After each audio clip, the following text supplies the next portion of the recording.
अझै Now keeps left towards Road A515 Buxton. हाम्रो destination आइपुगेको छ अब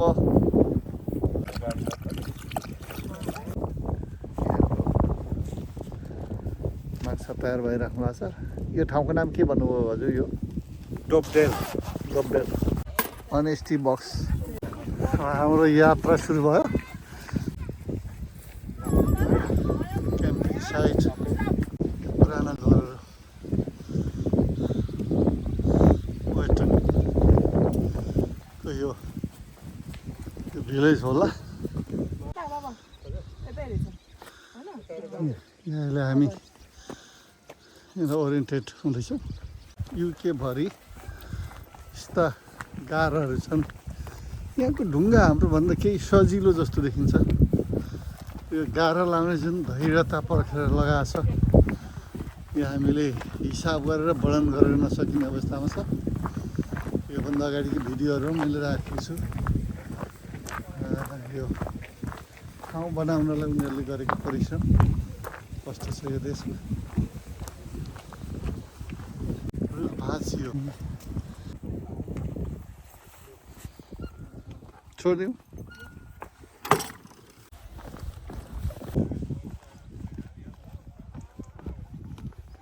मैदानदेखि भिड पहरा खोज्दै मान्छेहरू यहाँ आउने गर्छन् ए थरको थर केभ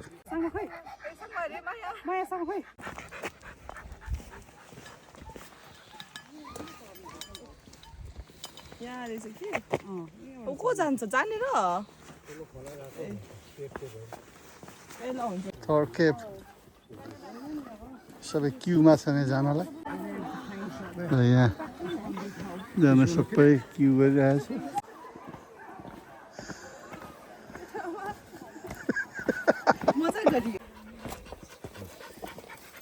साङमालाई ओह्रालो हिँड्ने अलिकति समस्या छ मोला छ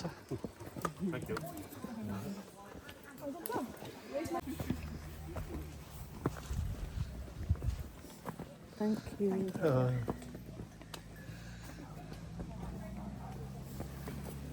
Cheers.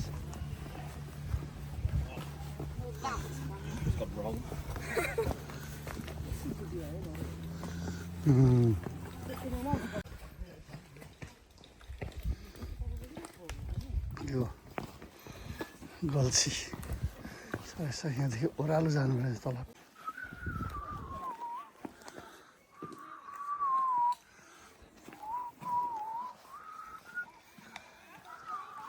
यो चुच्चोले देखाएको चाहिँ त्यही नै हो Cheers.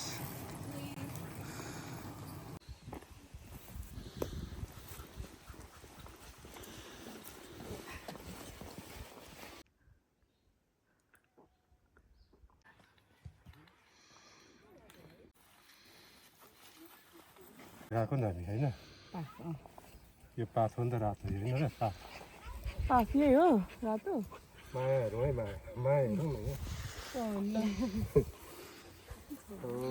कन्फर्म गर्नुपर्ने भएर दुईजना फेरि कन्फर्म गरेर जाँदैछ बाटोको हामी यसलाई पछाउने भयौँ फर्केर आयो यो क्याराभन साइट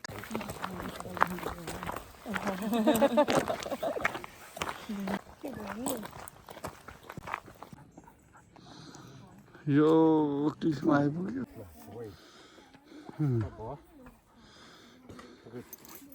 लगिलो हो अलिक माथि नै उक्लिहाल्यो हल्लिँदै माथि भेडाहरू चरिरहेछ मानौँ यो मयुको ढाप जस्तो ल हजुर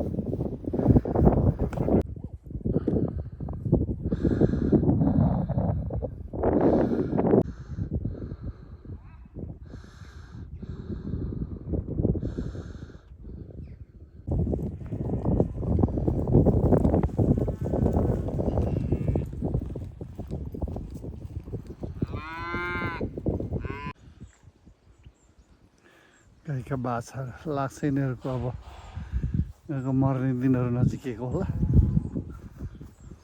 हामी अब इलामतर्फ लाग्छौँ र यो बाटोतिर देखेर आएको छ यो ठाउँ अनुसारको यहाँको बोट बिरुवा पनि ठुल्ठुलो, बोट बिरुवाका पातहरू पनि ठुल्ठुलो, भेडा बाख्रा सबै, गाई गोरुहरू पनि ठुल्ठुला।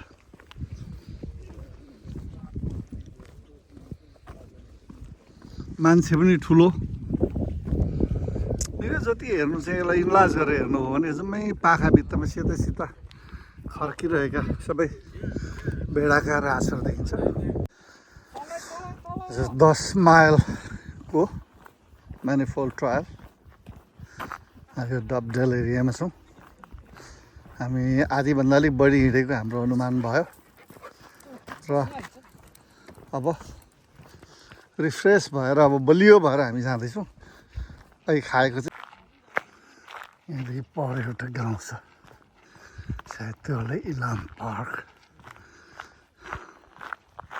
अब लेफ्ट लागेर फेरि अझै अर्को लेफ्ट गरेर यो डाँडा काटेर जानुपर्नेछ। आज कन्ट्री साइड गाउँ यस्तो घरहरू साह्रै सानो,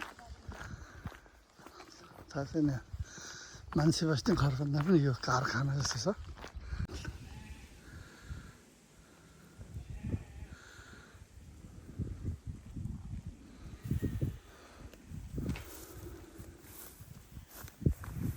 भेडालाई लखेटेर बडा हल्ला खल्लाको साथमा बोलाएपछि आएको छ।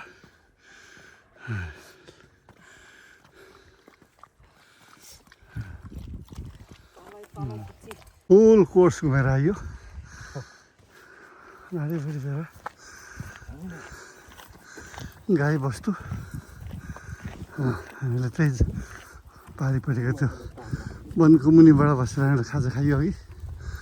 तलको डाँडा काटेर आयो।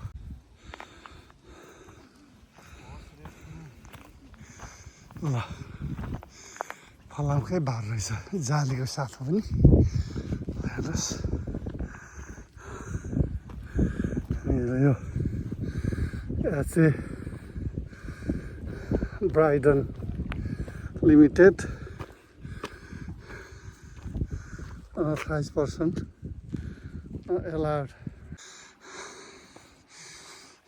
केही छैन, यो सबैले गर्न सक्ने काम छ।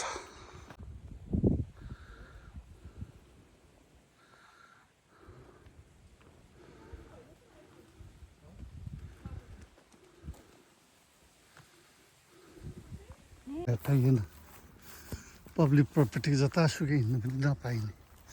यहीँ फर्केर फेरि डाँडा चढेर तल झर्दैछौँ। यतै हो यसले र यो पब्लिक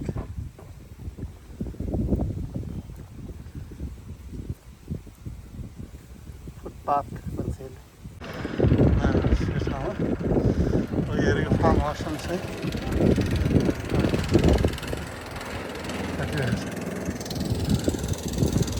तपाईँ जाँदैछौँ। इलामले तपाईँ छोड्यो, बाटो हरायो। युटर्न भएर यो डाँडामा आइपुगेको छु। साथीहरू हो आजको दिन यो युकेको डाँडा काँडातिर बाटो हराउँदै हिँडिरहेको छु। 10 माइलको बाटो अलिअलि बढी हुन्छ होला, र पनि रमाइलो भइरहेछ। पानी पर्ला जस्तो पनि थियो। It was just too confusing. I couldn't find any road markings, so we were just like guessing and it's not going easy. around. But But thank you. So yeah, if you Follow on this path. keep on the Yeah. path, you can see where it goes. Yeah. And then it's Top of that wall, Yeah. over the wall. where that bunch of trees is. Yeah.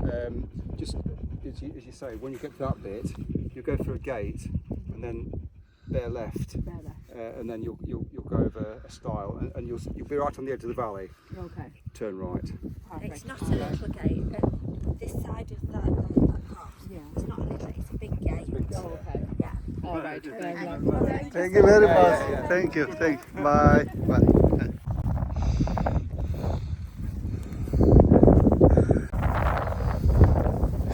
घाँसै मैदान, यो घाँस अब हाल्दैछ। तलसम्म गाह्रो छ र एउटा ठुक्क रहेछ यो अग्लो। ल ल खाऊ खाऊ खाऊ गुड ल सालुहरू जस्तो पाखा यहाँ पनि रहेछ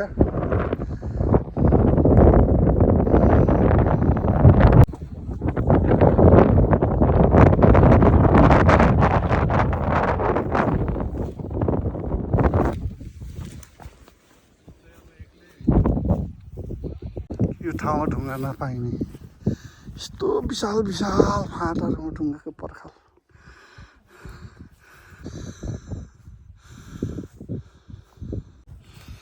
फोटोग्राफी हुँदैछ गेटमा आएपछि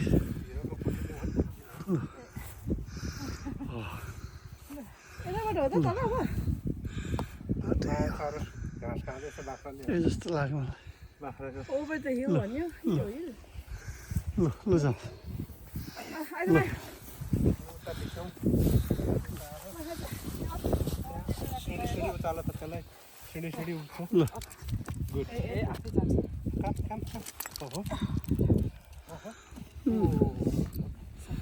यो बाटोभरि हामीले क्रस गरेका सिँढीहरू यसको लागि साङमा चाहिँ भेरी स्मार्ट हामी कार पार्कबाट पुगेछ पस्ने योजना मिल्दैछ 26 को हाम्रो हाइकिङ यहाँ र अन्त्य भयो रुखको छारीमा सबै अब कारतिर लाग्नेछौँ र लगभग 2 घन्टाको यात्रा फेरि कारमा सकेर घर पुगिनेछ धन्यवाद बाई बाई उसलाई के कति घटी बढी बाजेको एक्सर्साइज Body as exercise.